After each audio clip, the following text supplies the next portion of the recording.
Guys, I made a video debunking the make-believe story of a black woman who came up on the internet and started claiming that black people made the world what it is today, that black people invented everything.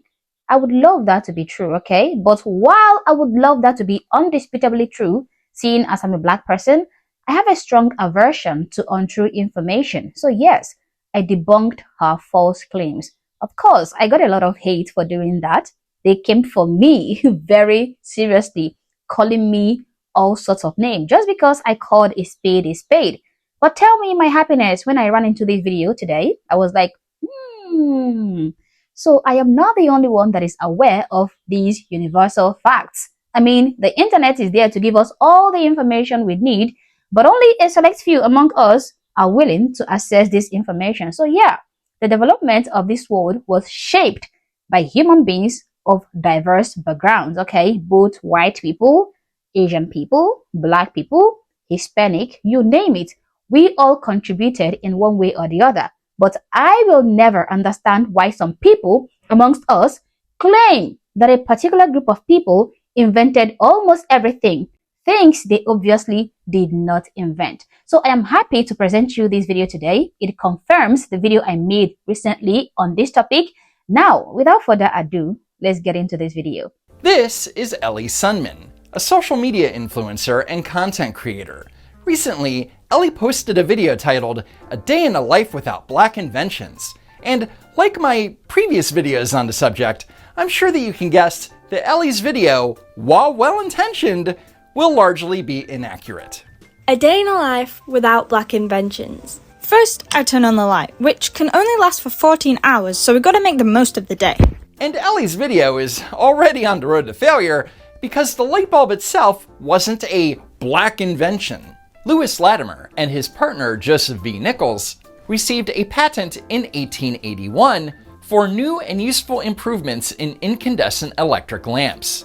Latimer would later attain a patent in 1882 pertaining to improvements in the manufacture of carbon filaments. So Lewis Latimer developed and patented a process that reduced breakages during the production process of the carbon filaments that were used in incandescent light bulbs. But what he did not do, however, was make a longer-lasting light bulb.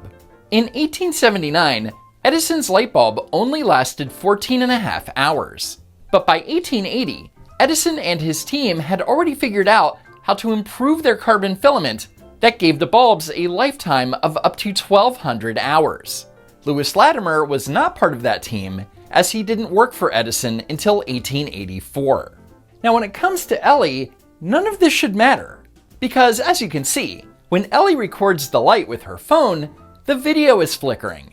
That means that the bulb is a light-emitting diode or LED light bulb, which is completely different than an incandescent light bulb. Okay, moving on. I go downstairs to find that my home has been burgled! Ah, right. There's no such thing as a home security system. Ellie is referring to Marie Van Britten Brown, who along with her husband Albert Brown, were granted a patent for an audio-video alarm system for households. The invention included video surveillance, complete with a speaker and a microphone to communicate over radio waves with whoever was at the door, as well as buttons to operate the door lock, alert a guard, or sound an alarm. However, the Browns' home security system was never physically produced or installed. This is more of a concept than an actual invention, and it's not like closed-circuit TV or alarms didn't exist before Brown came up with her idea, but apparently she is the first to consider bringing these items to the home, and she's the first to receive a patent for it, and technically, that means Ellie isn't wrong, so we'll give it to her. Oh, it's freezing. I go to turn on the central heating, but then remember I can't, because it's not been invented. But even if a gas central heating system was never invented, wood fireplaces and coal furnaces still existed previously. But whatever. According to MIT, Parker's patent was not the first for a gas furnace design, but it uniquely involved a multiple yet uniquely controlled burner system. And although her exact design was never implemented due to concerns with regulation of heat flow, her design was an important precursor to the modern heating zone system. Yes, it was imperfect, but her design was an invention nonetheless. However, there's one small issue with Ellie's presentation. According to an investigation by Audrey Henderson for the Energy News Network, this photo is not Alice H. Parker. Henderson writes, "There doesn't even seem to be a verifiable photo of her. One widely distributed photo that accompanies several pieces about Parker is actually a white woman born 5 years after the patent was granted."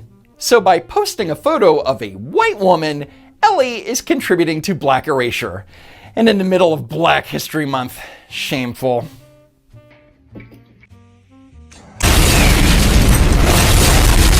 What?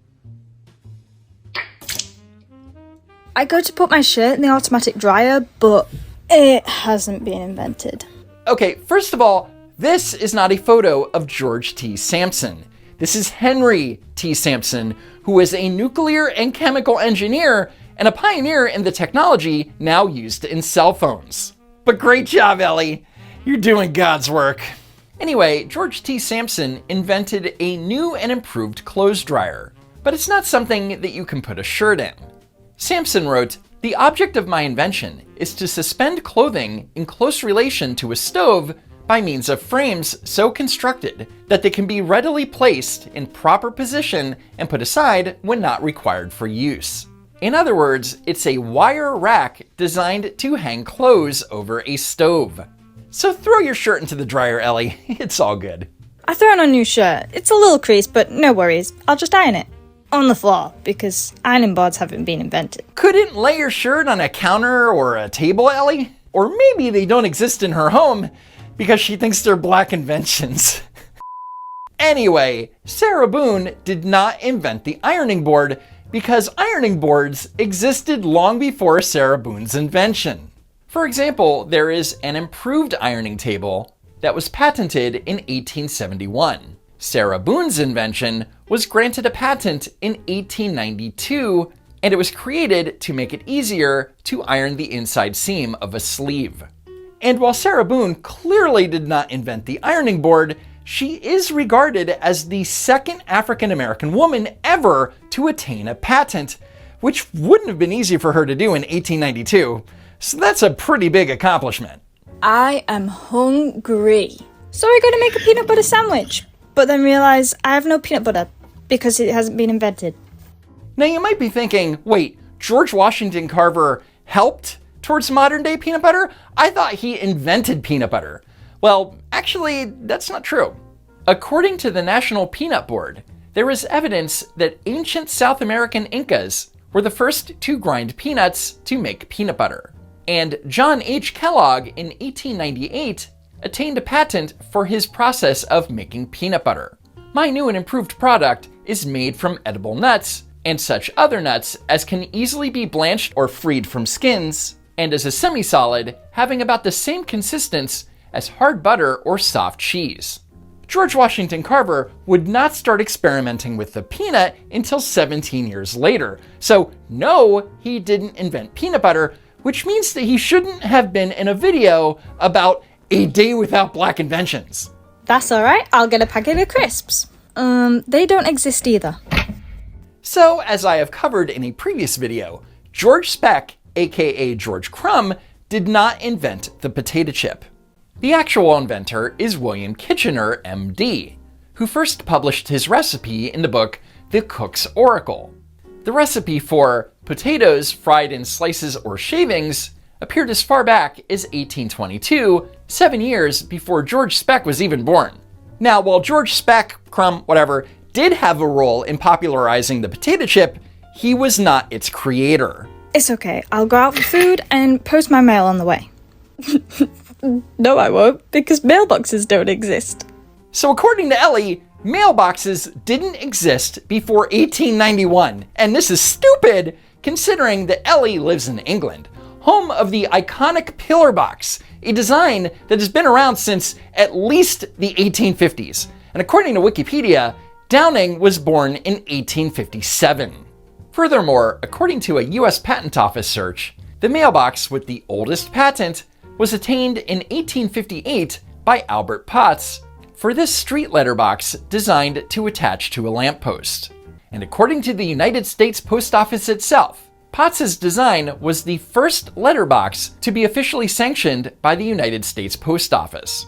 On March 9, 1858, Philadelphia merchant Albert Potts received a patent for a cast iron letterbox designed to fit over city lampposts. In July 1858, on behalf of the Post Office Department, Potts petitioned Philadelphia's City Council for permission to fasten his boxes to any of the public lampposts. So where does Philip Downing fit into all this? Well, he doesn't really.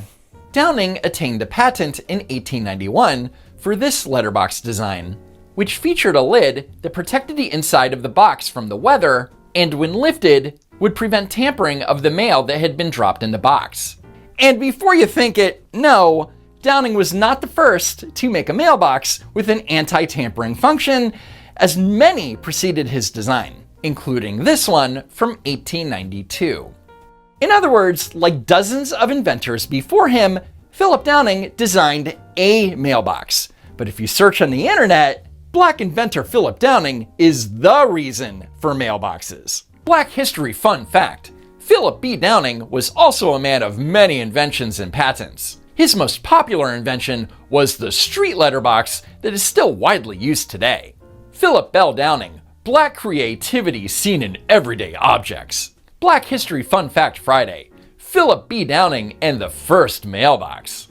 Of course, we know that he didn't invent the first mailbox, but don't tell that to Google.com. Because when you ask who invented the mailbox, Google will tell you that it was Philip Downing. People also ask who invented the mailbox and when.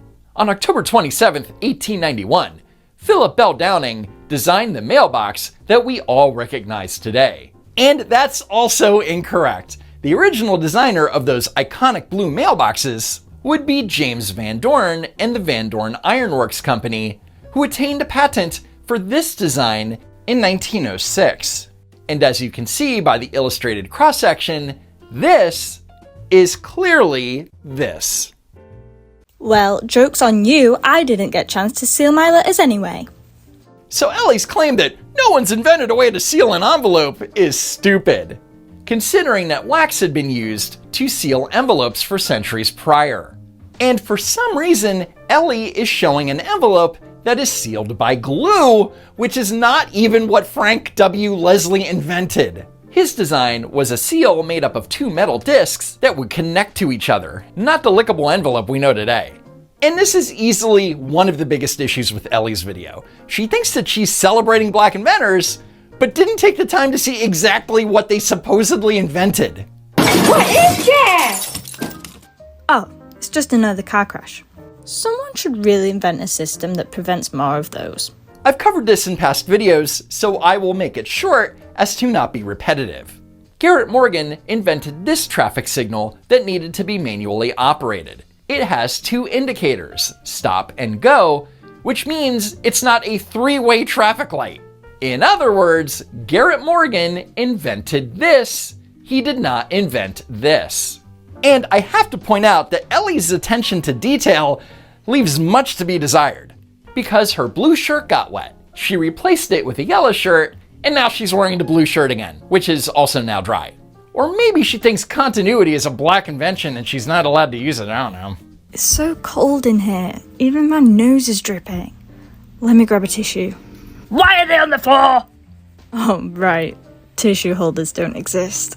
Okay, first of all, Kleenex, the very first paper tissue, was originally, and still is, sold in boxes. So it's not like you'd ever buy them individually and then just dump them on the floor. Second, Kleenex boxes were designed to dispense tissues one at a time since at least 1930. So what about Mary Kenner's tissue holder / box, you ask? Well, it's not even a box, and it's not even for tissues. It was an attachment to improve a toilet paper holder. If Ellie took 5 minutes to look at Kenner's patent, maybe, just maybe, Ellie would have at least thought to herself that it was weird that tissue boxes didn't exist before 1982. What a die. Let me watch some RuPaul's Drag Race. Oh wait, it's not a thing. Okay, first of all, no photographs of William Dorsey Swan exist. That's a drag performer named Mr. Brown. But great job, Ellie. But what she did get right is that he was the first. According to contemporaneous newspaper articles, William Dorsey was indeed identified as the Queen, so be proud, Black America. Anyway, it turns out that Ellie has been accused of stealing the day in the life concept from another content creator named Maya Eckles, who hopefully did a better job than Ellie. Let's take a look. A day in the life without Black inventions. So I wake up and I go to turn on my light, but let's keep in mind it only can be on for 14 and a half hours, so we gotta move quickly here. I get a little cold, so I go to turn on the heat, but then I remember that I cannot use the thermostat. Why not? Alice Parker didn't invent the thermostat.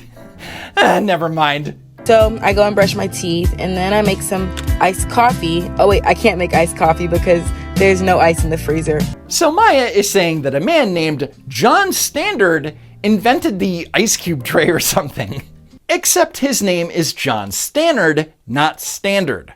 In 1891, Stannard attained a patent for a new and improved refrigerator designed for better circulation of cold air from the ice chamber. So this wasn't a place to store ice for your enjoyment of drinks. And because this was not an electric refrigerator, that compartment was for a large block of ice, the sole purpose of which was to keep the refrigerator cold. So then I go to get my Fashion Nova packages from downstairs, and I would use the elevator, but I can't. No, you can, because Alexander Miles didn't invent the automatic elevator. But he was awarded a patent for his improvements on elevator doors that automatically opened and closed. So I'll take the stairs. Oh wait, there's no freaking mailbox. Oh, this is so dumb. Mail delivery existed long before mailboxes existed. Maya's suggestion that if Philip Downing never invented the mailbox, which he didn't, that mailboxes wouldn't exist today. But that's not how things work. And the same goes for every invention. You can't say that if a certain person didn't invent something, that it would have never been invented by someone else. It just goes against all logic. Guys, this is the truth. The whole truth and nothing but the truth. Now, if you don't believe me, if you think I'm a sellout for sticking to facts and the truth, you then should look up this information yourself. The internet have got all the answers for everybody. And with that, guys, I thank you for watching this video. Please feel free to share your thoughts in the comment section below, but do so respectfully. Also, if you're not yet subscribed to the channel, honestly, I don't know what you're waiting for. Subscribe to the channel. Like and share this video to keep people informed, and consider joining my membership or supporting the channel in any way that you can. Thank you for watching this video, and I hope to catch you on the next one. For now, peace.